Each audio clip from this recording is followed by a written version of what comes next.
Quest Audiobooks presents an unabridged recording of The Night They Stole My Baby by Darren O'Sullivan, narrated by Harrie Dobby.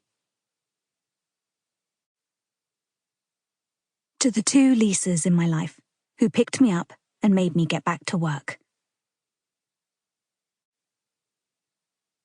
Prologue. Then, 25th of December. She ran deep into the wildlands, as fast as her legs would carry her, stumbling over the uneven ground, frosty and hard from the harsh winter night. At first, her bare feet hurt, almost as much as the gash that trickled crimson down her thigh. Then they burned. Then she felt nothing at all. The numbness crept up from her toes, through her ankles, until her knees ached. But she didn't stop running, not until she reached the tree.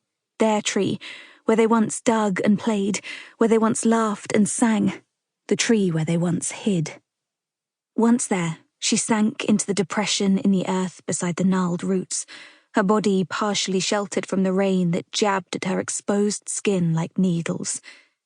She needn't have bothered sheltering. She was soaked through, and the icy cold had seeped all the way to and frozen her heart. She hid anyway. Hiding was what she knew, and once her small body was cocooned in the wet earth, once she knew Mother wouldn't find her, she allowed herself to cry. Emily had never seen a dead person before. She had no comprehension of how she could tell if someone was alive and asleep or gone. Still, as soon as she saw her lying there, she knew.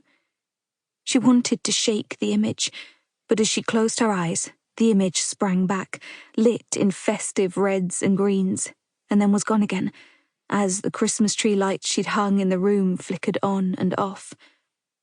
Part of her wanted to try to help, but she knew it would be pointless.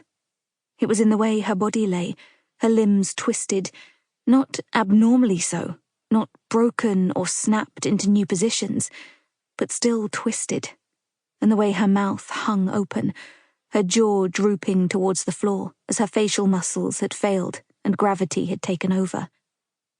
It was still Freya, still her sister, and yet her face had somehow melted like a wax figure in the sun, making her face seem longer and thinner. As the rain began to intensify and the cold set in, making her whole body hurt, she couldn't stop herself seeing her dead little sister. The image played on a loop. The lights flick on. Her dead sister stares back. Sample complete. Ready to continue?